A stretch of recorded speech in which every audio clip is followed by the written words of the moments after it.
Hello, everyone. Welcome to the Risk Management and Risk Adjustment Virtual Learning Collaborative.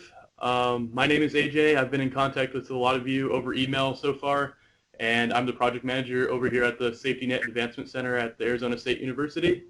I want to formally welcome you to this learning collaborative. We're really excited about where it's going to lead and what we can do to help your organizations, and also what we can learn from all of your organizations as well. We're working with Starling Advisors, as I introduced you through email. They're great. We're really fortunate to be working with them, and they're taking you through all 6 of these sessions with some great information, and we're looking forward to it. So with that, just a couple logistic things. Like I mentioned, make sure that speaker icon at the top of your screen is white. If it's green, unclick it and make sure it's white. For your audio, make sure that you're on mute if you're not speaking, if we're not taking participation, just so we can avoid some feedback. And other than that, I'm going to let the group from Starling take it away. Thank you. This is Andy Principe from Starling Advisors, and welcome to this 6th session learning collaborative on risk management and risk adjustment. Before we begin, I just want to thank Arizona State University College of Health Solutions for being serving essentially in the capacity of convening the Safety Net Advancement Center, as well as the Robert Wood Johnson Foundation for their generous support in underwriting these educational activities. We're excited to be here with you folks today to kick off this learning collaborative and dig quite deep into the topics of risk management and risk adjustment and how we see those concepts impacting and affecting safety net providers in an ever-increasing way. A couple of additional logistics from our standpoint. Today's session, we're going to really introduce that topic, but first we're going to have you folks briefly introduce yourselves to one another. And the reason we do this is because each of you that's been selected to participate in this collaborative has some learning objectives or goals around the topics of risk, and we feel that it's important to kick off that relationship with a little bit of a sense of who you folks are. We do that in an intentionally lightweight way. We've kind of provided some structure, and so hopefully you'll be able to kind of very quickly give the folks in the group a sense of who your organization is and what some of your challenges potentially around risk might be. A little bit more about our team, and we've provided our contact information here specifically because we'd like the opportunity to interact with you folks throughout the duration of this learning collaborative. As you'll see, we've created some intentional opportunities to interact with you folks, but we also want to make sure that if you have questions or concerns or things that you want us to cover in greater detail, that you can feel free to contact us throughout the course of this learning collaborative. The 3 of us that are on the phone today, my name is Andrew Principe. With me I have Amanda Stangus and Samantha Jones. And each has been instrumental in the development of this curriculum, as well as will be involved in the facilitation of the materials and the offline discussions that will occur throughout the course of the session. Each of us has multiple years of experience working within the safety net, and our firm focuses almost exclusively on the safety net in terms of the work that we do.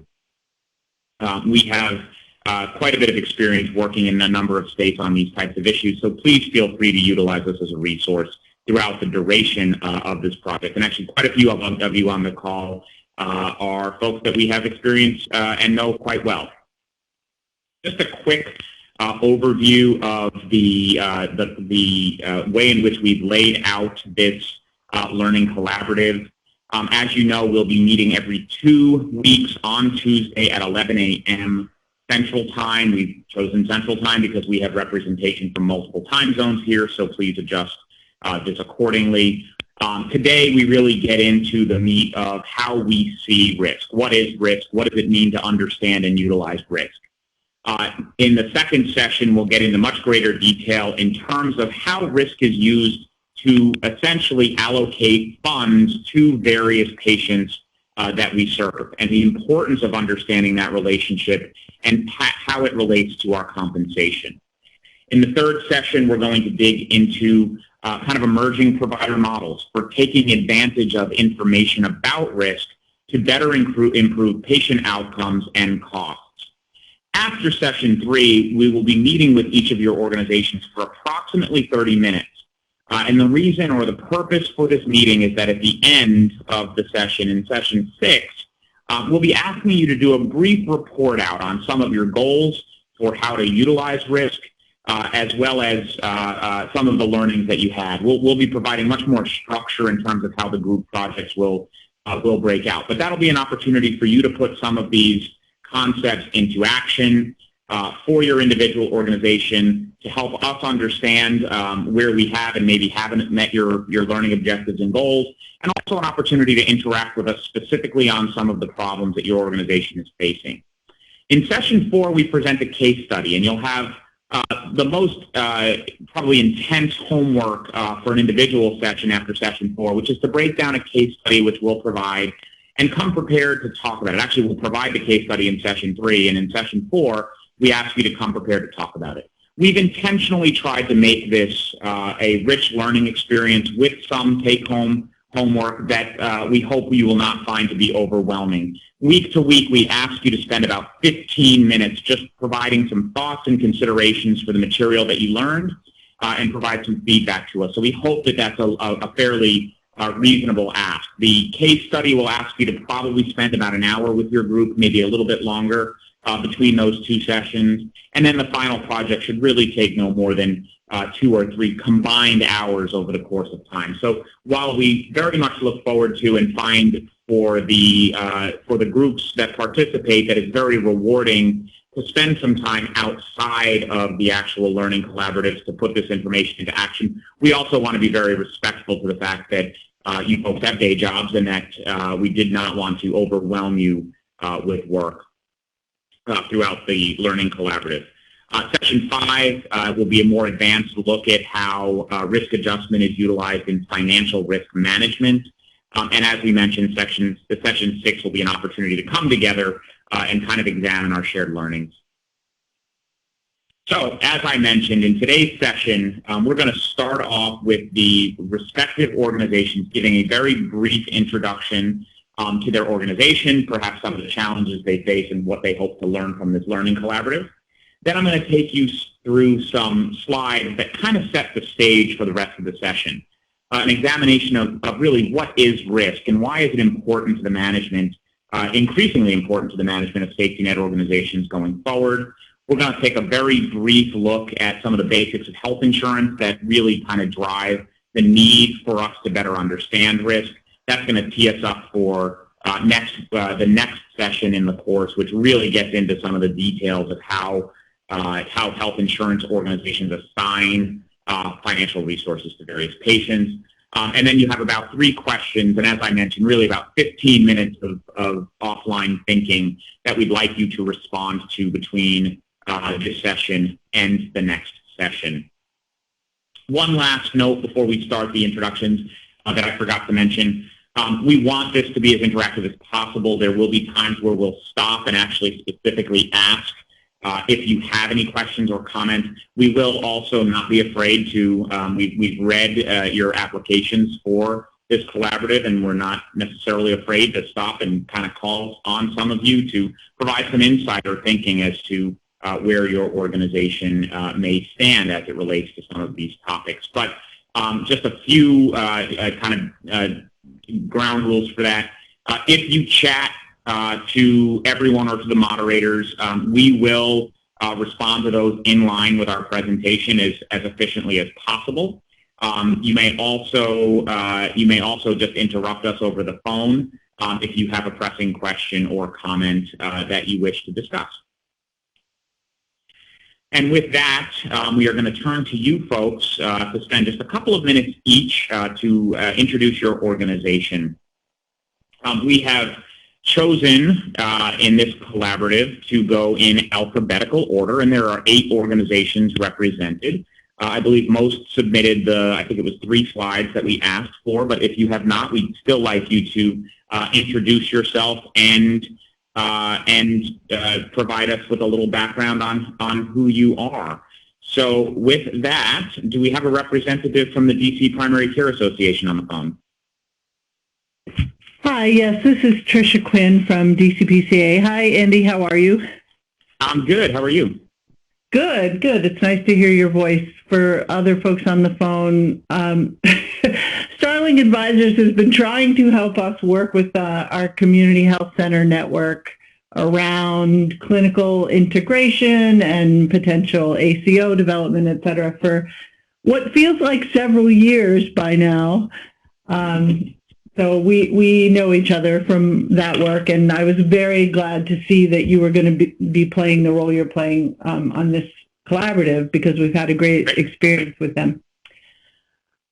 So you want to know what our particular goals are? I'm sorry, or what the organ, tell me again what my task is. Yeah, we have your slides up, so Okay. I'll advance them as you kind of go through, but a little bit about your background, some of your, let me just go through it real quick, some of your, who's with you, and then kind of what are your learning goals. So let's go back to your first slide. Sure.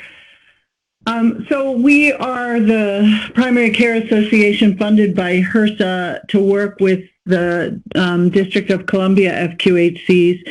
So we're a network. Our members are the FQHCs and a host of other community clinics who may not be FQHCs. In addition to that work, we work on broader kind of primary care-based or public health-focused initiatives for the District of Columbia residents in need of safety net care. We're about 20 years old and 20 years young. The focus of some of our work with the health centers right now, the FQHCs in particular, is on kind of building their capacity for value-based payment and using the concept of a clinically integrated network to position them to the best advantage in terms of their capacity to work under a value-based system. So our interest in being part of this learning collaborative is kind of helping DCPCA get some skills relative to understanding risk, and in particular, how do we integrate social determinants of health into that picture, and where are the models that is being integrated, and how do they fit for what we're developing in DC? Our healthcare finance, our Medicaid office has been working really closely with us as we are trying to kind of ramp up toward a value-based system, and we need to have some concrete recommendations to the Medicaid office about how we integrate social determinants into that whole process.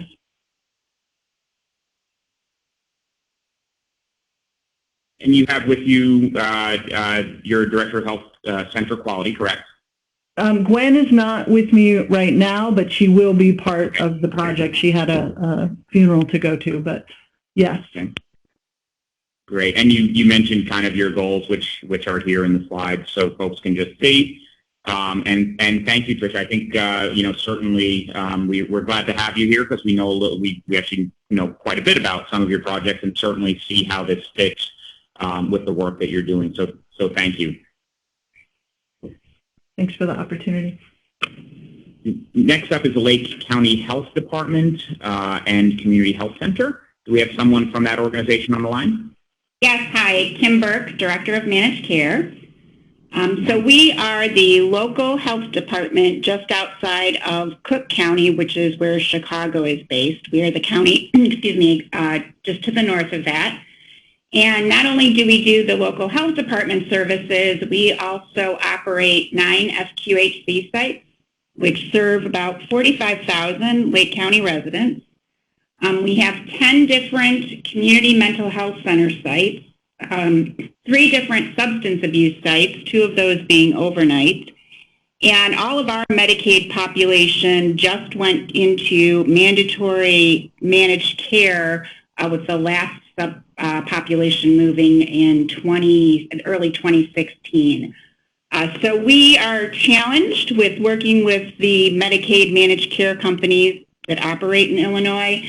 And with that also is the move, as the person before me just mentioned, from how do we position ourselves to move from fee-for-service environment to the value-based reimbursement. Participating in this will be my CMO, and also our Director of Clinical Operations, who oversees not only the FQs, but the CMHC and the substance abuse site. And then what we hope to get out of this is, how do we look at and how do we negotiate and learn from others with Medicaid managed care companies? How can we target certain populations and really get shared savings or increased health outcomes, but also the reimbursement that will help us support that going forward? Great. Thank you very much and welcome. Thank you. Next up is Wilderness Health. Is someone from Wilderness Health on the line? Sure. This is Cassandra Beardsley. I'm the Executive Director for Wilderness Health, and we're actually a hospital-based system located in northeastern Minnesota, and so we cover the Canadian border all the way down south to about 70 miles north of the Twin Cities, Minneapolis-St. Paul metro area. So really rural geography is in our population. We have two larger hospitals, two PPS hospitals, and then 7 critical access hospitals. And we're a little bit challenged by the fact that only 4 of our facilities employ primary care physicians within their walls. And I'll be really curious to learn from the FQHC group how they've been able to engage each other, because that's one of our challenges is trying to engage those communities where there's FQHC clinics, because they haven't been quite as willing to talk to us about different value-based models and how we work together on quality improvement. We actually had to form a separate corporation so that we could, so that we wouldn't be in violation of any antitrust issues. So we filed as a nonprofit about 3 years ago in Minnesota, and landed on a governance structure where each member has 1 vote regardless of their size. So the hospital with 15 beds has the same voice at the table as the hospital with 285 beds. We did sign a value-based contract with the state of Minnesota. Minnesota is was one of 6 states that pursued SIM grant funding from the feds, or received that. And they started what's now called Integrated Health Partnerships, or Minnesota Medicaid ACO. So we're actually starting year 3 of our agreement with the state. And we received our 501c3 approval last fall after a long process. So if you want to go there. Today it's just me on the phone, but I anticipate that we'll have at least 1 other staff member. We have a pretty small staff. And then we might have some of our subcommittee or board members from other member hospitals that would be joining in our initiative today, or this session. Like to learn best practices from everyone else on the phone, what they've found that has worked. There's, obviously lots of challenges, so how have others addressed those? And then specifically, we have in our Medicaid population a large number of behavioral health conditions that are present, and how does that impact risk adjustment, and what can we learn to better address those patients' needs? Great, thank you very much. Next up is Meaningful New York. Do we have a representative on the line? We do. We have a few. So I am Todd Pincus, the Executive Director of Meaningful New York. So Meaningful New York structure is actually a little bit interesting. So we are its own HCBS waiver provider, home and community-based waiver provider, serving people with intellectual and developmental disabilities. So while we do direct services as well, we also have a network. And so we are located in primarily the New York City area. So we are, in contrast to Wilderness, we are an urban provider, and we specialize in the people with intellectual and developmental disabilities. So we have 7, so besides being a provider agency ourselves, we're also a network, and we have 7 member agencies in the network who've been doing this developmentally disabled services since they first started in New York. So agencies have been serving since 1956. We ourselves just formed in 2014. And so all told, we our member agencies, our network serves about 20,000 individuals with intellectual and developmental disabilities. So that's a little bit about us and a little bit about when the state has moved. So New York State in all the other Medicaid areas has moved towards value-based contracting. So it's for the medically underserved, for behavioral health. All those populations have moved towards managed care and value-based contracting already. However, the one population that has not moved towards managed care or value-based contracting yet is the developmentally disabled population. So what we are trying to do is to get to really learn more about, especially for long-term services and supports, because value-based contracting we've seen has advanced a lot in all the other areas. It's advanced for the medically underserved, it's advanced in the behavioral health, but for LTSS, there's really no measures, nationally accepted measures, so we can't have difficulty actually defining and measuring and picking which outcomes are going to define value and or define quality in order to actually input into value. So that's a little bit about what we are trying to do here and who we are. So you got me, the executive director of Meaningful New York. I also have Gilbert Lewis, who is one of our board members, and Elizabeth Corrigan, who's our research consultant. And we may also at times have Arthur Webb, who actually was once the commissioner of the state agency for people with developmental disabilities, and now he's our consultant for both ourselves and our parent company. So as I mentioned, we're really looking to get out of this some methodologies for value-based contracting for the long-term services and supports.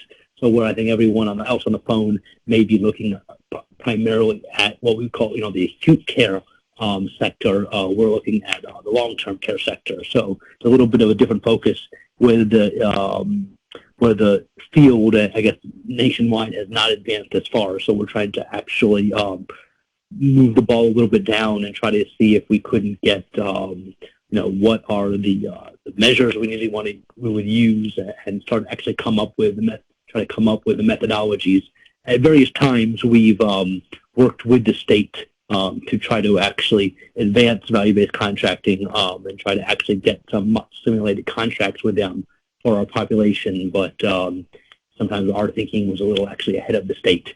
So we can continue to advance our thinking here, and that would actually, and when the state finally gets to it and the bandwidth catches up, we'll be able to have a more robust model as we go forward. I would also mention we do within our network, we also happen to have one of our members run probably the first, maybe the only Medicare ACO, Medicare Shared Savings Program, primarily for the developmentally disabled population. So where all the other ACOs are serving, the older adult population, we actually have one where the attributed lives are principally the developmentally disabled individuals.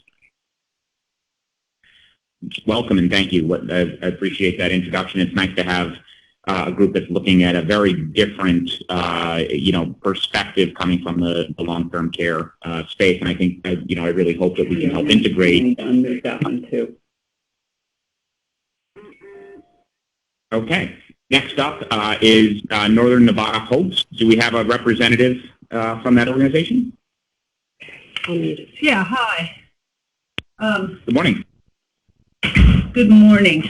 This is Sharon Chamberlain, and I'll just apologize to AJ now because we didn't realize that we were participating in this until this weekend. So thank you for your patience helping us get through this, and we're excited to be here.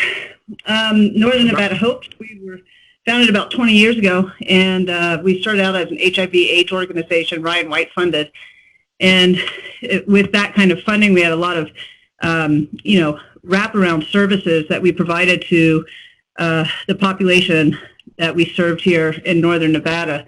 And we decided with all the changes that were coming and did a big needs assessment and things that we wanted to expand and become a federally qualified health center ensure the stability of the organization moving forward. So we did that in 2012, and part of that assessment, we determined that we really wanted to ensure that we continued to address all the social determinants of health and continue that model, just expanding the population that we were serving. And so we have diverse services, and right now we're trying to, understand better and figure out the path to allow us to continue to provide services that are so necessary for our population, but aren't billable. And it's tough, but we're doing it. But it's tough. So that's a little bit about hopes. I'm the only person here today because of my confusion. Apologies again. So we will have our COO and our CFO. And then we're in the transition for a new CMO, and so we have an interim clinical director, Dr. Vogel, that I'm hoping will also be able to join us on these calls in the future.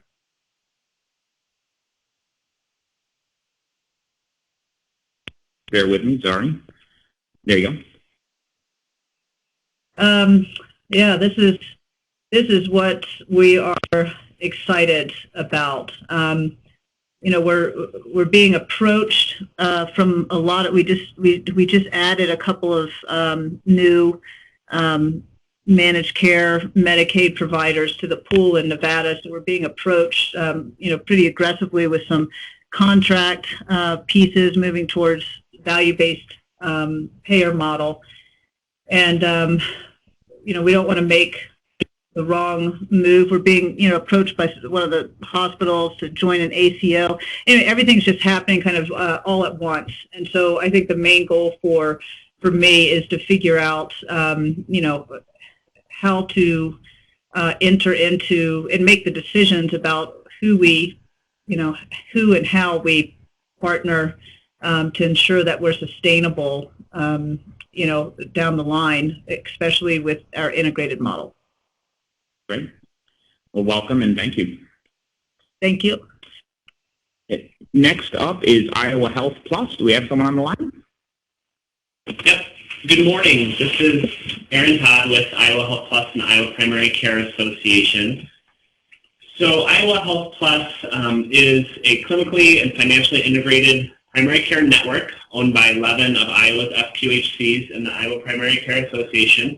We have 13 FQHCs in Iowa that bill, so 11 of those 13 have banded together. And we've done this as our primary strategy for moving forward into value-based purchasing arrangements with payers. We began that with an ACO contract with the state of Iowa in 2014 and into 2015, and did perform pretty well. Our state has a quality metric or quality index that they use to measure all ACOs in the state. So we had an ACO, and then there were 4 other ACOs that were hospital-based. And by the end of the reporting period, we had actually eclipsed the hospitals in terms of that quality benchmark. So I felt pretty good about that, and also helped to solidify confidence in our local market about our ability to perform. Since that time, the state of Iowa has moved to a managed care approach, moving almost all Medicaid populations into managed care. And so we've had to revamp our strategy a bit and have been negotiating and starting some new shared savings ACO type arrangements with the 3 managed care companies in Iowa. A key to the work that we do is our Performance Improvement Learning Collaborative, which is staffed by folks here at the Iowa Primary Care Association and Iowa Health Plus that work with all of the member health centers to apply lean principles and other clinical best practices to really start working on efficiency and improving our quality outcomes statewide. And we do that through a variety of in-person meetings and then one-on-one kind of technical assistance and strategy sessions with our health centers. From a And from a staff perspective, myself, I'm one of the senior staff at the Iowa Primary Care Association and Iowa Health Plus, and then Megan Van Dixon is with me here this morning as well, and she keeps everything running smoothly on a day-to-day basis across all of our committees, our governance structure, and the various priority initiatives that we have moving forward. In terms of what we'd like to accomplish, there are a few things, but kind of this overarching strategy to start developing our own data analytics tools and our own way of risk stratifying our population across all of our health centers. So we're interested in learning about how other safety net providers across the country have thought through this process and operationalized risk identification and stratification. We want to better understand some of the payer models that are used, and then think about ways that we can align with those components where we agree that that's a smart approach, but also start incorporating things like social determinants of health and other data that we think kind of differentiates ourselves from other providers in the state, given our very specific mission and focus on health equity and access for all persons. And then finally, how can we really build on the work to date to continue moving us down this continuum of value-based purchasing and define a strategy for moving forward as a network. Great. So happy Thank you, Aaron. Glad to have you. Nice to hear your voice as well. Same to you. Next up is Redwood Community Health Coalition. Do we have someone on the line? Yeah, hi, Andy. This is Susie Shoup, the CEO here at Redwood. And with me today are Teresa Tillman, our COO, and Heidi Burwell, our Finance Director. And we have a couple of our CMO and one of our other executive team will be here for future sessions, but they're not able to be with us today. So we're very excited to be part of this learning collaborative. And it's thrilling to hear about all of the other participants and what they're doing and what their goals are, because I think our goals are really well aligned.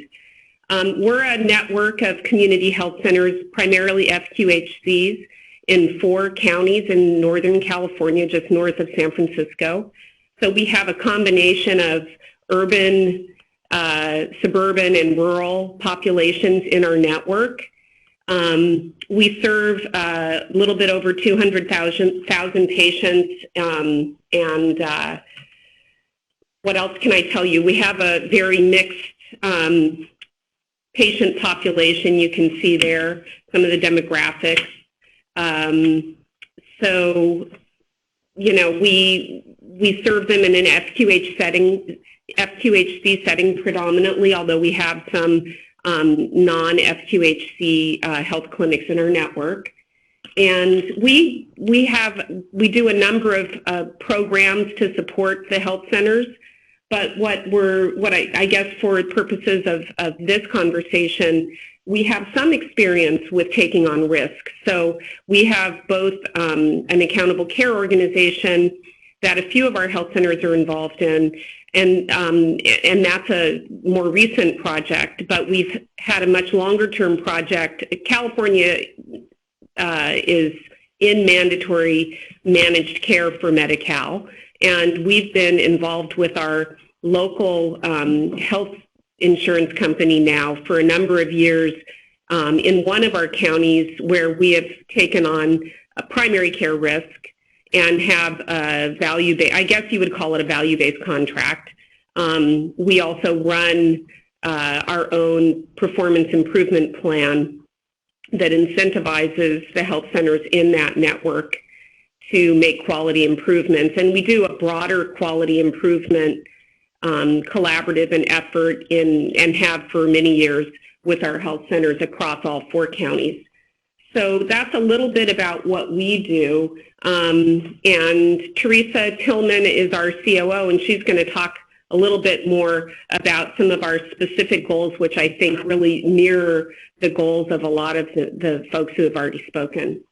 Good morning. I think really what we're hoping to do is learn a little bit more about existing risk stratification tools that we can use, regardless of payer, and we have some variation in terms of total cost of care data and just ways of really having an accurate sense of patient risk to then be able to kind of understand clinical and social economic factors that really impact patients in the safety net. So what additional tools that might be out there that we can use at our health centers. And then once we understand and have ways of risk stratifying, are there more impactful ways of going about and understanding which patients would be more responsive to disease and case management interventions? And then how to go about stratifying our population to then, target specific interventions. And I'll add, this is Susie, we're also very interested in looking at the different models of the way that safety net organizations are taking on risk in new and different ways, just more broadly. So we have that sort of big picture goal as well as the more specific goals around risk stratification for patients in the clinical setting. Great. Well, welcome and thank you. Last but not least, we have family healthcare. Is there someone from family healthcare on the line? Hi, this is Sue Wilkie. Can you hear me? I can, yeah. Awesome. Okay, well, we're the little guys, I can see, in this learning collaborative. So I hope that you'll all bear with me, and I'm pretty excited to see who we're involved with. So we were just established in 2002, fairly new FQHC. We're very small. Our encounters are about 33,000 a year, so I can see I'm a lot smaller than everybody else. We're in a non-Medicaid expansion state and have a great many limitations on how we can bill and PPS rates and access to behavioral health and payments, et cetera. And most of our patients are under 133% of the poverty level, and a great many are undocumented. So we have some challenges there. In the last year, we have worked to integrate behavioral health. Billing for that is challenging, and staying ahead of how to measure quality outcomes has been somewhat elusive for us.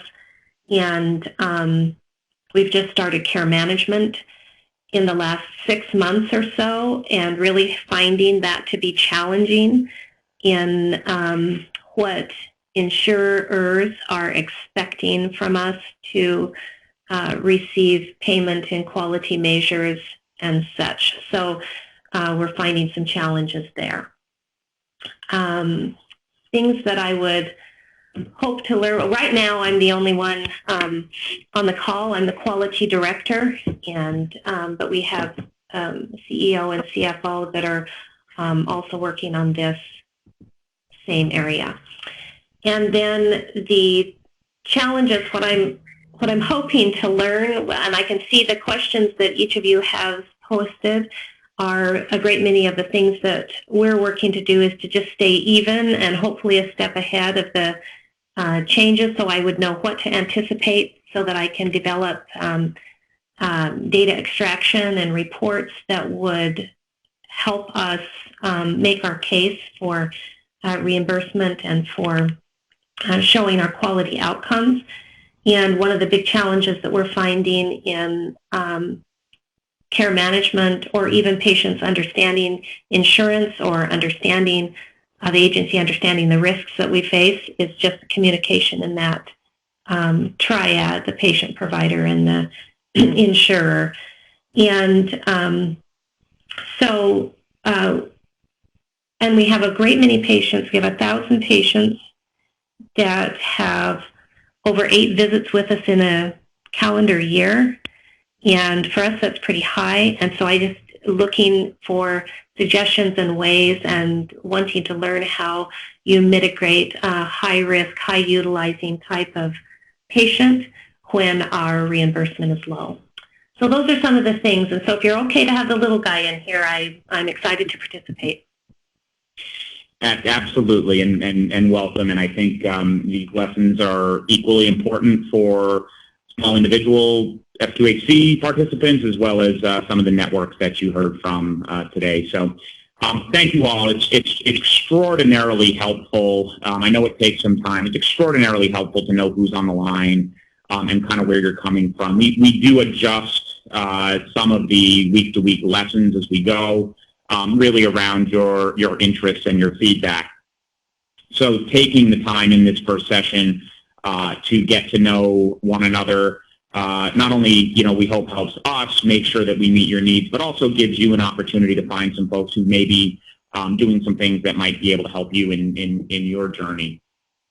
As I begin, I'll just remind you, please feel free to send us a chat if you have questions or comments, or to just interrupt us on the line. We keep the lines open because we want to interact with you as much as possible. The rest of today's content, though, is really about setting the stage, and so I will be presenting throughout the remainder of our time together this morning. So please feel free. If something's not making sense, if you want additional input, if you want to ask a question, please make sure to let me know. We want to kind of set the stage by saying that risk is really an instrumental part of understanding how value-based payment methodologies work, not just within the safety net, but there's a specific acuity in the safety net because we deal with so many patients with so many unique challenges.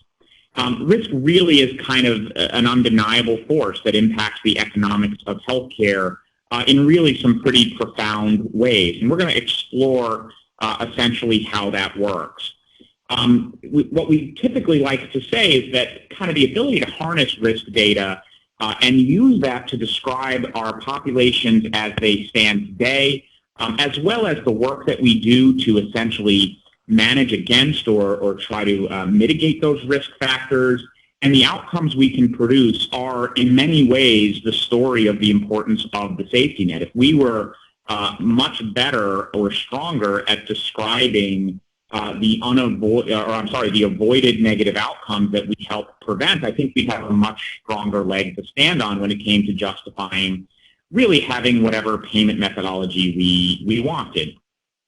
So risk and understanding risk and making risk, in particular risk data, work for us in the context of models of care that address those underlying factors, we believe is a real opportunity for all healthcare providers to work with attributed patient populations to reduce costs, improve outcomes, and achieve the best possible patient experience, and that's ultimately the challenge we all face. I want to take a minute, and for those of you who have seen us present before or worked with us, you know that we work off of a definition of value that includes risk. So let's talk about value before we really break into defining risk. In the world in which we live in, specifically the health reform environment, we look at a variety of different factors when evaluating the value which an individual provider, network of providers, large health system essentially contribute to the overall community. And we define value as a combination of outcomes, costs, the associated underlying risk of a population, and our ability to do the work that we do at some level of scale. Outcomes are usually the thing that I think we're most familiar with. Virtually all safety net providers have some reporting requirements around certain outcomes. Even if you don't have any rigid requirements placed on you, chances are you've explored what some of the outcomes that your organization produce are and probably have initiatives to improve indicators of population health. And these are really important when we talk about who we are and the value that we provide to the population of patients that we serve. But we think it's important that you understand that outcomes are typically in an inverse relationship with cost. What I mean by that is if our outcomes go significantly up, but it costs a lot more to do that, well, then that has not necessarily truly improved our value. What I mean is we can't afford necessarily to see all of our patients every 2 weeks. And that would be something that would increase what we refer to as the cost of us. Certainly, if the outcomes were outweighed by that cost, then there might be an increase in value. When we talk about value-based reimbursement methodologies, they often include an element of cost. Several of you are in a Medicare shared savings program arrangement. Others are looking at maybe Medicaid payment arrangements that involve total cost of care, shared savings, capitation, or the like. And these are evaluations of our cost that are important in understanding essentially the value that we contribute back to whoever that payer may be. And there's two kinds of cost. There's the cost of us. When I say us, I mean our organization or your organization. And there's the cost of them. And what's the cost of them? The cost of them is everything else that that patient utilizes throughout the healthcare system which they traverse within your community. And when we look at improving our value, we can look at reducing our cost, using less visits and maybe transferring certain care interventions to telephonic-based care or online-based care, or simply providing the patient with more intensive care in less time. And it's challenging in many ways to think about reducing our costs, but often it is a part of the equation. On the other hand, the cost of them is what we refer to as the cost of everything else that that patient utilizes as they traverse the health system. And so for those of you in the primary care space, are you identifying opportunities to reduce the number of emergency department visits or hospital stays that a population of patients is experiencing by better proactive primary care? For those in an acute setting, are you identifying opportunities to reduce unintended consequences? For example, preventing the need for admission to the hospital for things like, one of the common topics would be falls or bed sores or similar related unintended consequences. And we have to look at balancing essentially our outcomes and our costs because we don't live in a world where we have unlimited financial resources. As much as we may like to provide a greater intensity of care to all of our patients, we don't always have that luxury. So we want to look at interventions that help us maximize the outcomes we can get while minimizing the cost to the system to do that. If we could do those two things, we in essence would increase our value. But here's where risk comes in. That equation between outcomes and cost are always going to be modified to some extent by the underlying risk of the population. For example, one of the best examples we can give has to do with a social determinant of health, a social risk factor, which would be homeless status. And we know that primary care organizations that address the needs of homeless populations are not likely to achieve the same outcomes against very common preventive health measures because they're dealing with a population of patients for which the ability to self-care is greatly diminished by their housing status and situation. And so you would look at their outcomes and costs quite a bit differently than you would look at an organization that serves predominantly employed, well-housed, and commercially insured or employer-based insured insurance. It wouldn't be fair to stack their exact outcomes up against that other population and expect them to be anywhere comparable given some of the underlying factors. As we'll discuss, and this is just the very beginning of our conversation about risk, social determinants are one type of risk factor. Risk can also include underlying disease, so we might look at comorbidity. Risk can include the prevalence of or the existence of behavioral health issues as a barrier to achieving a certain health status or set of outcomes. And it can include quite a few other variables that go into that. But the way that I would explain this, and I'm going to give you some concrete examples in a second, is we need to be able to explain the outcome and cost ratio we can achieve based on the underlying risk population. Or another way of saying that is we need to be able to talk about what the population would look like from an outcome and cost standpoint, if not for the interventions that we applied. So even if we don't achieve the 90th percentile based on a commercially insured employed population, that we actually can explain it. And not in an excuse way, but really in a very proactive way that talks about the reality of that population and what we are able to accomplish for them.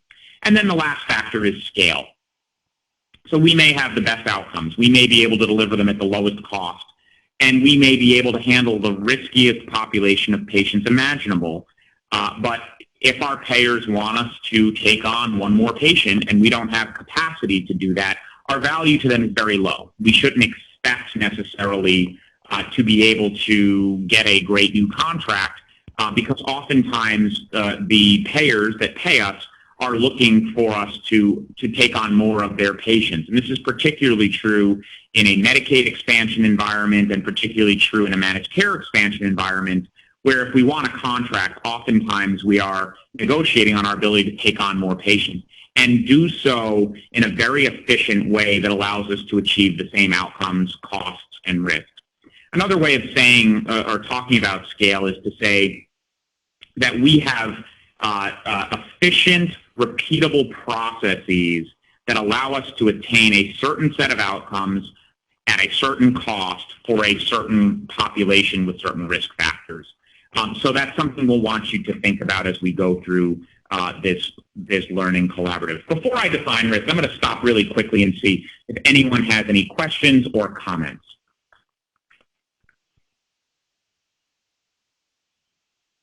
Okay, well, just as a reminder, feel free to chat your questions or to interrupt us as we go.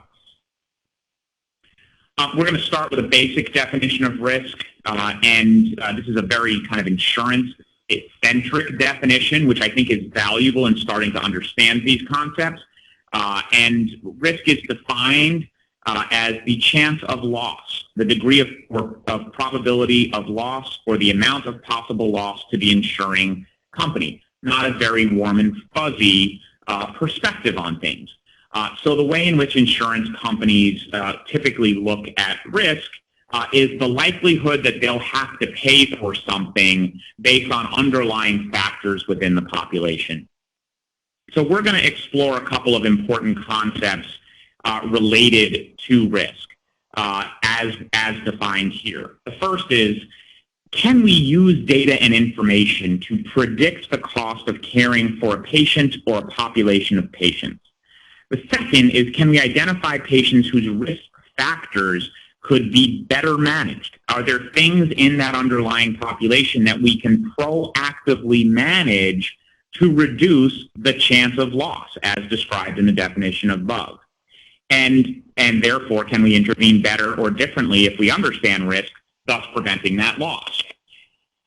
That means if we are able to do those things and answer these questions effectively, that means that in theory, we would have greater value to those that pay us. If we could go to them and say we have repeatable processes that allow us to take this population with this set of risk factors and ensure that you're going to pay less money over time for their care while still achieving outcomes outcomes and patient experience, and we can do it at a level of scale. Risk is used in many ways, and as a result, it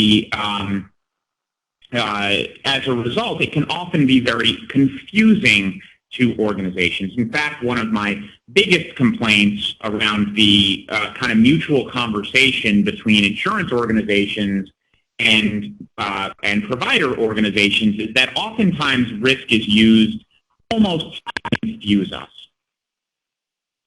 In our exploration of risk, we are going to focus primarily on the sharing of financial risk between a payer and a provider organization. That's the key foundation of value-based reimbursement.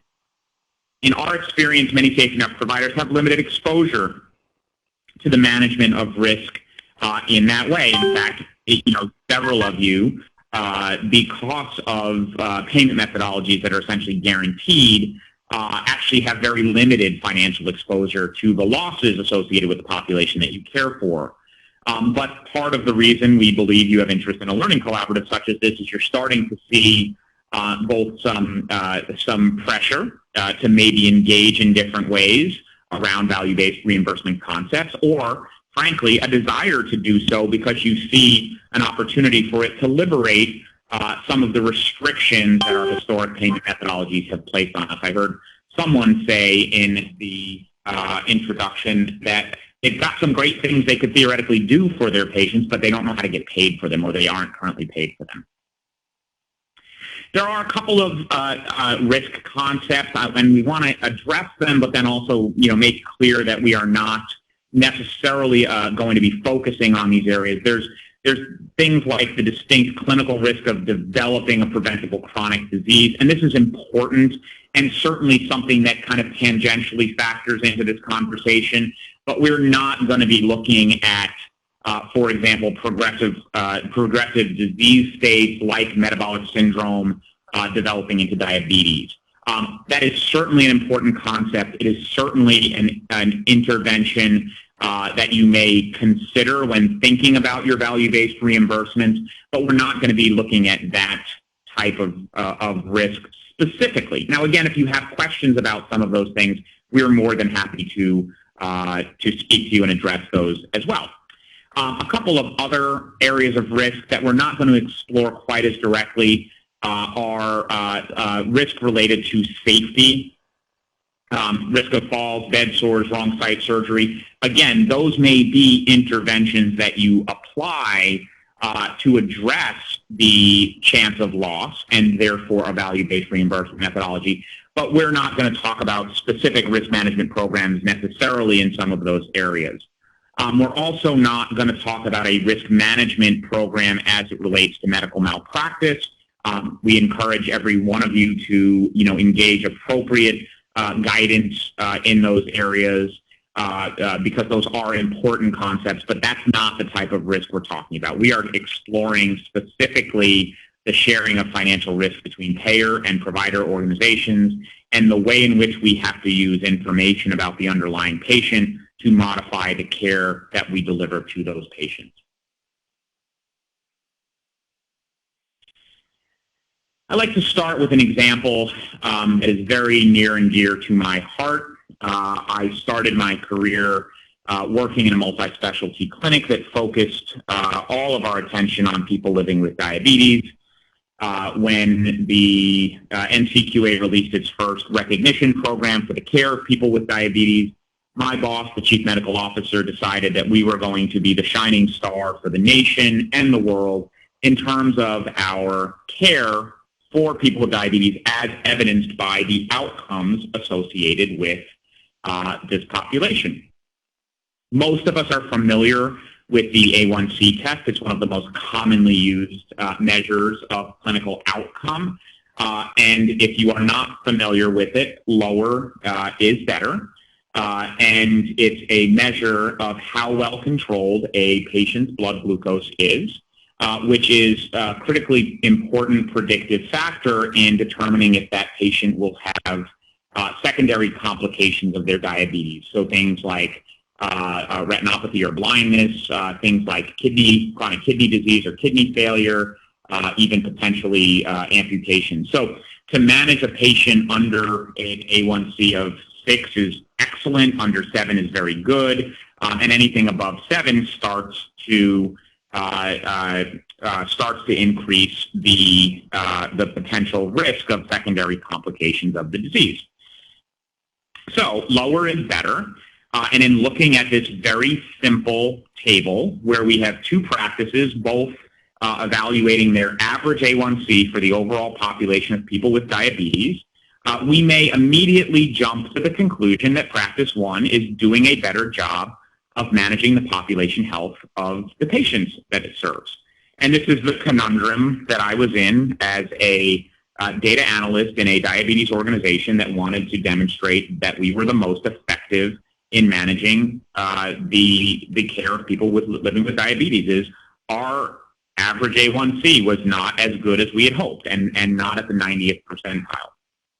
However, it would be it would be fair to say that Practice One was better at managing diabetes in this example if both practices dealt with a similar risk profile. But as we found, we actually did not deal with a similar type of patient as it related to the risk profile of the population that we served. So, in comparing these two organizations for the overall population of patients that they managed, you can see that Practice One clearly has a lower score and therefore would be considered to be better at managing people with diabetes. But what we didn't factor into that equation initially was that because we were a center that dealt with some of the most complicated cases of diabetes, and in particular had quite a bit of expertise in treating type 1 diabetes, we actually had a riskier population of people with diabetes. In fact, about 80% of our patients were type 1, and you can see in this example that when treating people with type 1 diabetes or insulin-dependent diabetes, that our organization actually performed better than the other organization, Practice One, in this regard. 7.8 is lower than 8.2. You can also see that in terms of treating people with type 2 diabetes, that we had a better percentage. 5.3 is lower than 6.5. And yet, when you average across the board, you can see that our 7.3 score is higher than Practice One. This is a very simple example of risk management. I hope you followed along, and certainly we're willing to spend more time on these types of concepts because we think this is representative of some of the underlying factors that impact the safety net, not necessarily the type 1 versus type 2 debate, but you could make this same argument, as we mentioned earlier, for patients without stable housing. You could make this argument for patients who have not had stable access to primary care. You could make this argument for patients that have a higher prevalence of mental health disorders, or really any of the other factors that we typically associate with a higher risk population. How would we look at potentially fixing or risk adjusting this information? Well, pretty simply, we took the weighted average so as to normalize Practice 2's population.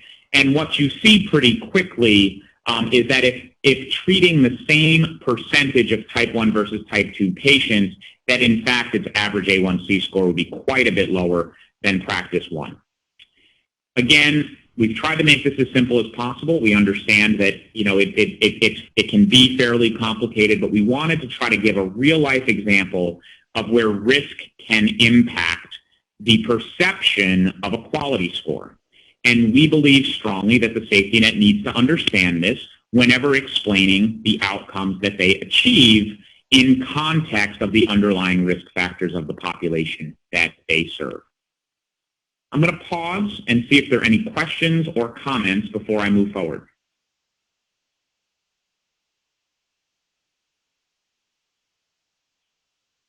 Okay. We're going to look at another factor. It's a fairly similar approach, and for those of you that are participating in a Medicare Shared Savings Program, ACO, you may be familiar with the 4 categories listed here. These are what's known as the original eligibility reason for Medicare, and it is considered to be highly predictive of cost in terms of the outlay of cost that Medicare spends per patient. The 4 populations are aged, non-dual. These are your typical eligible folks over 65 years old who basically become eligible for Medicare because they reach 65. Then you have the age 65 dual eligible population. Again, this is the population of patients who become eligible for Medicare at age 65, but also qualify for Medicaid in their state. You have the disabled population, which is the population of patients who become eligible for Medicare because of their disabled status. And lastly, you have the end-stage renal disease population, which is the population of patients that essentially are dependent on dialysis for their care. And we've given you some hypothetical, but very much based in reality, average costs in the Medicare fee-for-service system for these four populations. You can see that pretty quickly the costs rise as you move from non-dual to dual to disabled to end-stage renal disease. If we were to take two practices with very different distributions of patients, what you'll quickly see is that the underlying risk factors, in this case, risk factors associated with socioeconomic status, disabled status, and chronic disease status, that two populations could have very different cost profiles really predicated by the underlying risk. Practice 1, despite only having about 2,500 less patients, has less than half of the total predicted cost as Practice 2. And as a result, Practice 1 would have approximately $7,300 worth of premium or expenditure, rather, with which to work, whereas Practice 2 would have just under $12,000 worth of expenditure with which to work. Understanding risk as much as anything is understanding the needs of the population and the opportunities that those needs present to intervene upon that population to do better by those patients in terms of achieving outcomes, their experience of care and the cost that they experience. So what might we do differently between Practice 1 and Practice 2? Well, certainly Practice 2 might wish to take a much more focused look at the needs of its end-stage renal disease population, with 4.5 times the number of chronic kidney failure patients in its population. They also would want to have a very concerted focus on the disabled population and the underlying needs of those 6,000 patients within that population. Whereas Practice 1 would want to look at specifically the needs of the 65 and over non-dual population, which really, would come down to probably looking at much more traditional factors in a Medicare population, like congestive heart failure, COPD, and untreated diabetes. Not that those wouldn't be important in Practice 2, but you can start immediately to see how the interventions and the care coordination approaches might differ. We're going to transition now and talk a little bit about the financing of healthcare in different subsets of the population that we serve. We're going to expand upon this topic in our second session, but I think it's important that we understand how the care that we provide is ultimately paid for. There are essentially four types of insurance that we typically address, and the third should actually say probably third party instead of employer sponsored. But employer sponsored is kind of a distinct one within that category. In Medicare, we have really two different varieties of payments. One is the direct pay or fee-for-service system. Again, for those of you participating in a Medicare shared savings program, you are working with the Medicare fee-for-service beneficiaries. But we're also seeing a shift to kind of a delegated financial risk environment, which would include either Medicare Advantage, which is privatized Medicare insurance, and that's a market we anticipate will grow, as well as the transition of some of that risk to ACOs. And many of you, if you're in a Medicare shared savings program within an ACO, are probably in a Track 1 model, which has fairly limited risk sharing. But I think you're probably also aware that CMS is looking at opportunities really to increase the amount of risk essentially shared to those provider networks as part of that program. In Medicaid, again, we typically are familiar with some type of fee-for-service or direct pay, but having some experience working in just about every one of your states, we know that many of the states have looked to delegate financial risk either to Medicaid managed care organizations or to some type of regional care organization, sometimes very similar in appearance to an ACO or an accountable care organization. Third party, and this would include the marketplace. Again, it probably shouldn't say employer sponsored. It should probably say third party. We see employers in particular moving from either self-insured networks where they pay directly out of pocket for the care that they provide, to a delegated model where the insurance companies kind of fully insure the underlying risk of those populations. For plans sold on the marketplace, those health plans are essentially fully insured, meaning they have to pay out whatever the benefits package indicates for the patients that they cover. And that leads to some concepts that we think are important for safety net providers to understand, even though this is typically a small part of our business, that include things like restricted networks, which means that patients' benefits don't apply when they go to certain organizations. And if you don't hold a contract with those, populations, then you are likely to not be able to essentially receive compensation. The patient has to pay more out of pocket to utilize your services. And then we have the patient market, and we're very familiar with working with patients who are self-pay, although the history of the last 7 years is that population in theory has decreased in many parts of the country, pushing patients instead to the marketplace or individual insurance options, or into kind of, which also leads to kind of that concept of restricted networks. So this is kind of an ever-changing landscape of kind of how the care that we provide gets paid for.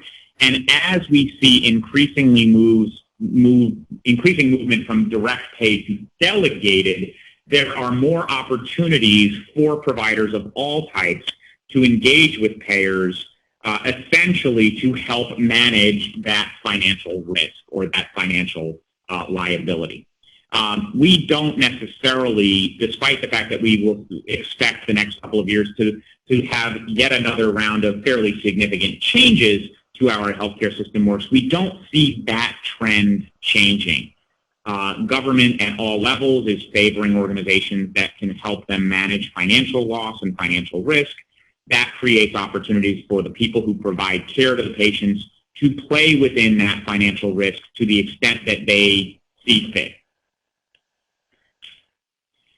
So we're going to talk about a couple of key insurance concepts before we wrap up today and let you get about the rest of your day that we think are important to understand going into our next session.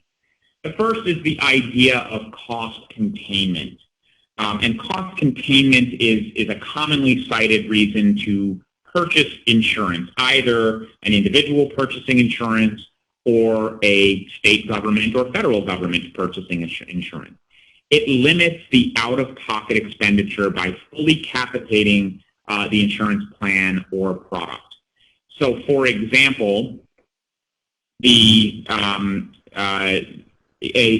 state may choose to introduce a managed care program. Many of yours have, and some of them have had them for a very long time, in which they fully capitate the managed care plans to provide a set of benefits to the population of patients that they assign to them and that they serve. As a result, the state has essentially locked in a predictable budget for serving the Medicaid population, and the plans that succeed are the ones that can work within those premiums. So to contain their costs, they agree to pay a certain premium amount per patient to the insurance company. The insurance company has to manage within that budget. Now, that budget is often, in fact always, determined and modified by certain underlying risk factors, as we will talk about throughout the course of this learning collaborative. The next concept we want to make sure folks understand is that every insurance program has a defined scope of benefits. You cannot have insurance without defining the scope of benefits. And it's the scope of healthcare services that an insurance product makes a patient eligible for. And one of the frustrations I think that we've all experienced throughout our careers is that oftentimes at the state level, this benefits package within Medicaid in particular tends to change. This changes much more slowly within Medicare, changes much more frequently within Medicaid as states work to reconcile their budgets, and changes kind of plan to plan when looking at the third party and individual marketplace type plans.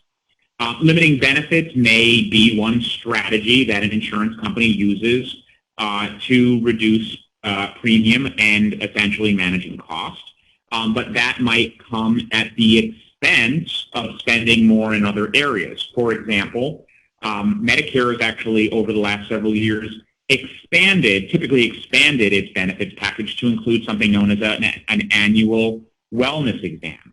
And the thought there is that although that theoretically adds some immediate costs, allowing patients to go to a physician once a year for a comprehensive exam, that might actually over time reduce their actual expenditure because it'll catch things that otherwise would have become expensive issues in the future.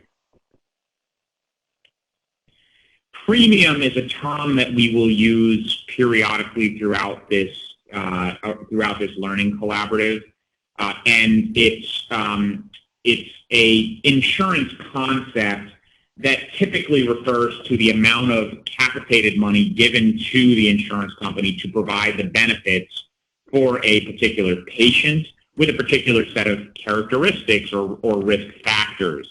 It's a little bit of a misnomer. I just want to be clear to refer to the anticipated cost of a Medicare fee-for-service or a Medicaid fee-for-service beneficiary as premium. So oftentimes in that case, we'll use terms like total expected cost of care, but understand that the concept is essentially the same. It's the amount of money that is essentially reserved on a per patient or per population basis with a set of risk factors.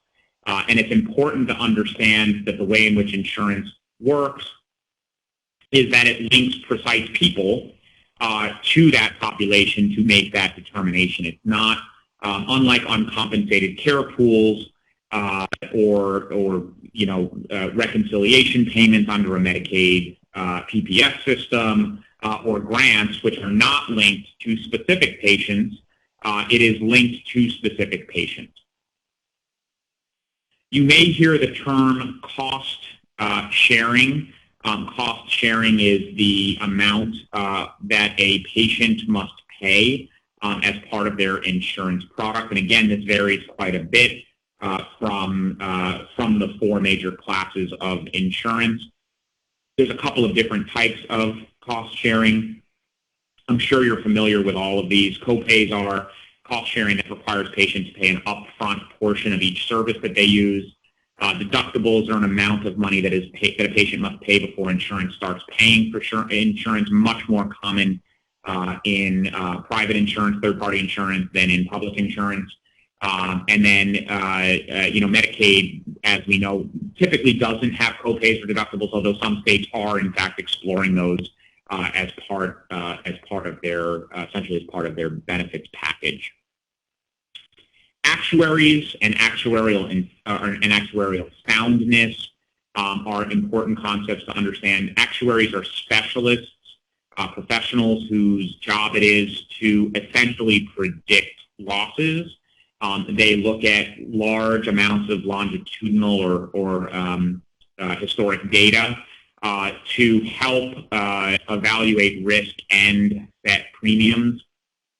States have an obligation to prove that their premiums are actuarially sound, meaning that they are providing enough money to either a managed care organization or to a capitated provider network to provide the full slate of benefits that a population of patients require.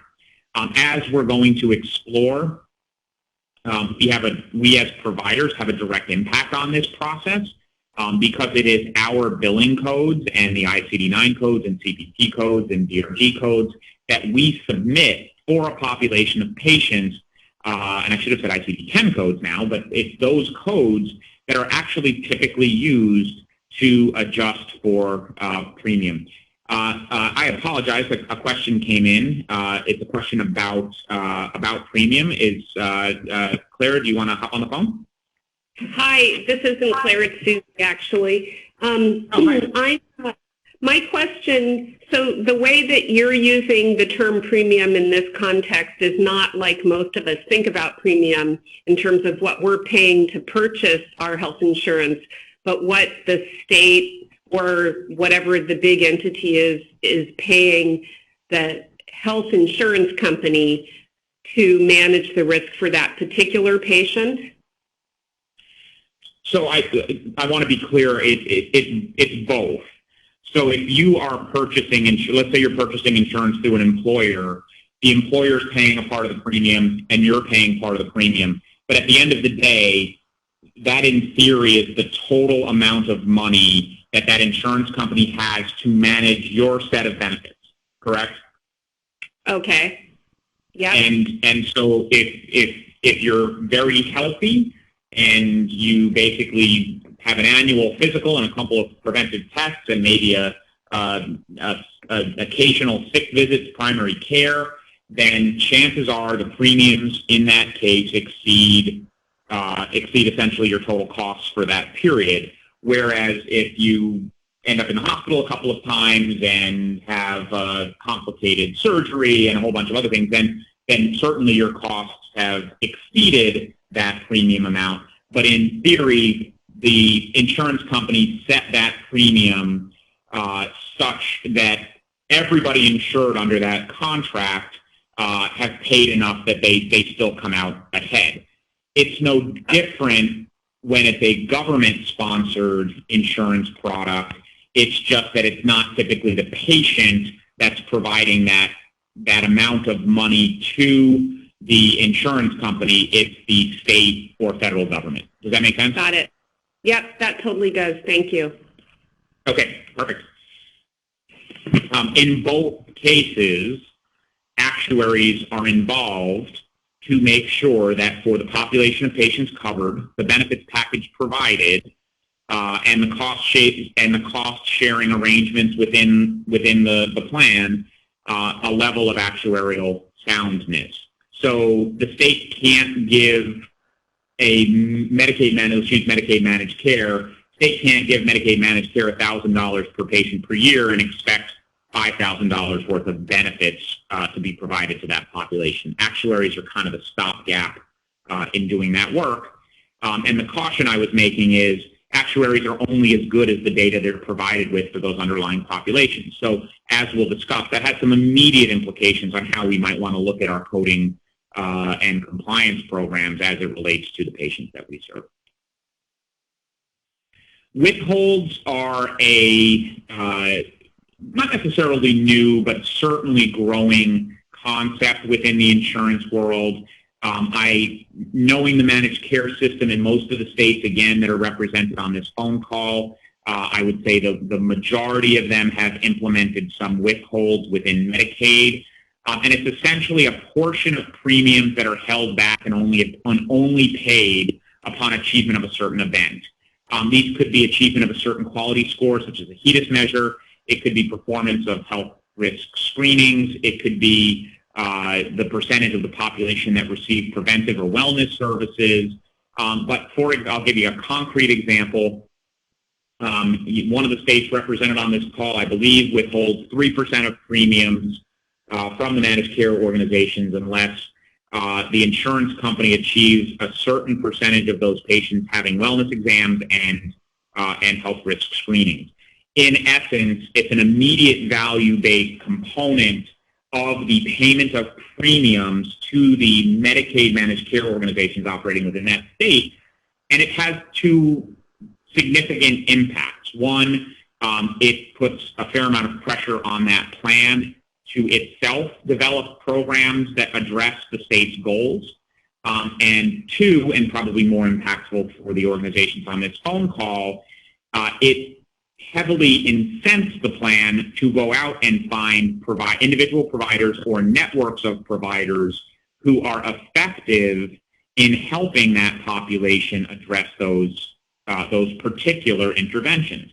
So, as an example, a network of health centers that develops a patient outreach strategy to get patients in for annual wellness exams or health risk screenings would be a higher value provider to those managed care plans in that state if they could demonstrate that they could do that at scale.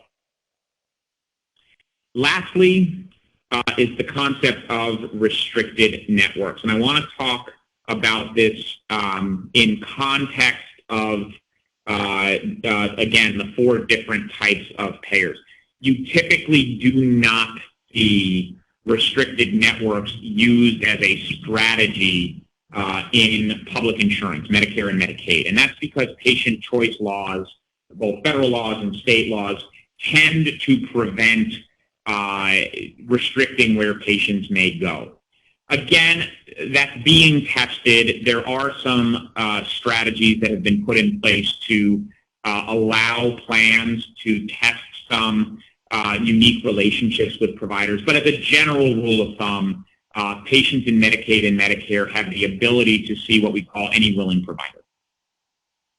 Much different in the private insurance side of things. In the private insurance side of things, the plans themselves may heavily incentivize the patients to use restricted networks of providers. And the reason for this is twofold. Number one is the plans have a relationship, a more formal or more specific relationship with that restricted network that allows the certain benefits to the plan when patients use that network. They may have lower negotiated rates. They may have a specific care coordination program that they've co-developed with that network of providers. But they favor that network because they believe that that's going to give them a better cost to outcome ratio for the patients, for the patients that they serve. And that's the number one impact that it has. The second impact that it has is, in our experience, for the individual insurance, for the third-party insurance, and the marketplace insurance plans, it actually does allow the plans to kind of manage or keep premiums as low as possible to make their products very competitive. We realize that third-party insurance is not typically a large part of your business, but we wanted to put this on the radar for 2 reasons. One is because we think it's a valid strategy for utilizing or understanding risk and doing some cost sharing in third-party insurance, which may be an attractive strategy for some of you, even though it's maybe not your predominant insurance type. And second, because we expect to see over the next several years a further testing of restricted networks in both Medicare and Medicaid. We expect to see Medicare Advantage, private insurance Medicare, likely expand, and they may seek from the federal government some rights to essentially steer patients to certain networks. And we expect to see some of the waivers that the states issue to do essentially the same thing in their private Medicaid managed care plans. Understanding that trend and understanding how risk factors into that trend we think is important because you may want to think about your organization or your network that you participate in maybe becoming one of those restricted networks, but also understanding what it might mean in terms of factoring or accounting for the underlying risk of the patient population. We're going to get into this in much greater detail. I am going to stop in a second and pause for questions and comments before we let you go. But I wanted to kind of close on this topic because we think it's foundational to your understanding of how this all comes together under kind of the umbrella of better managing risk, and just leave you with a couple of thoughts. Number one, trends towards cost containment and capitation of patients are accelerating as private insurance approaches grow. And we saw private insurance approaches grow over the last 7 years. And despite the fact that there's a fair amount of uncertainty as to how health care might change over the next several years, we see this as a continuing trend. We see kind of the privatization of insurance shared risk contracting to provider networks under private insurance being a growing trend.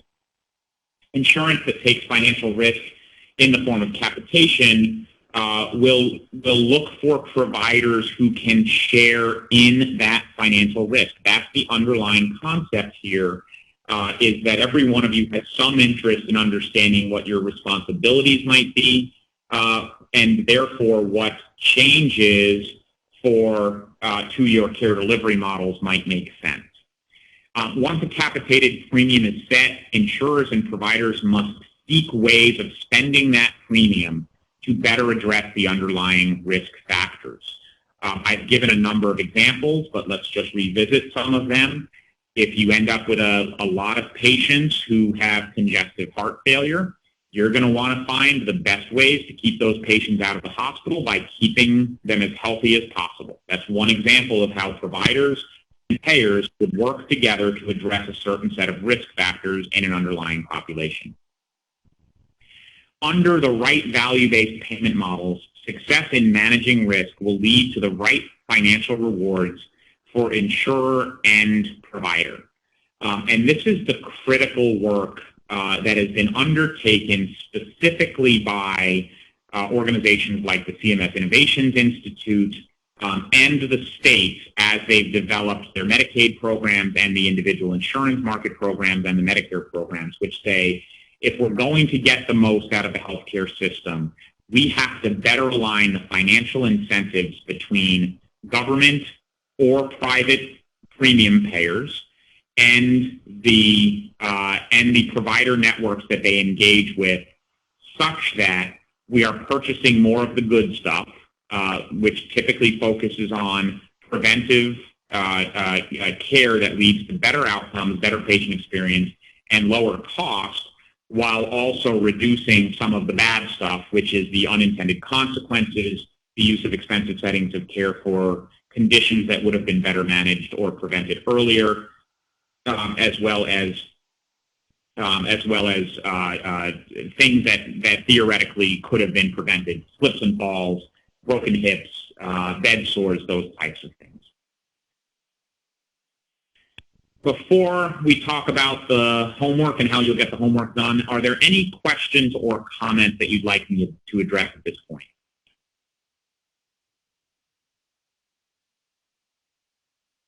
Okay. So the homework assignment, as I told you, we want to keep your homework as light as possible. All we're asking you to do is spend a little bit of time within your organization with the folks who are on the call and ask us and answer 3 basic questions. First, how does your organization currently use risk data to improve the care you provide to patients? And if the answer is we don't, that's okay, but we'd like you to expand upon that a little bit. What are your priorities? You kind of answered this in your introduction, but based on now having about an hour of education on the concept of risk, what are your priorities for learning about risk? What are the specific actionable things that you'd like to be able to do over the next several years as it relates to risk? If there's one new skill that you learn in this learning collaborative, what will it enable you to do going forward? You will complete your homework assignment as well as a brief survey about today's lesson by utilizing the SurveyMonkey link that you see in the chat message that AJ just posted. I believe, if I'm not mistaken, that will also go out in an email to each of you throughout sometime during this week. And if you can have that done by the middle of next week, that would be most helpful to us because we have to compile those for the beginning of our discussion with you folks in our session in 2 weeks. As I mentioned earlier, we have provided our contact information specifically so you have the opportunity to engage with us throughout the course of the 6-session learning collaborative. And with that, I will turn it to you folks to see if there are any questions or comments. Otherwise, we appreciate your participation and attention this morning or afternoon and look forward to speaking to you in the future. So we'll hang for as long as it takes to address questions and comments, but thank you.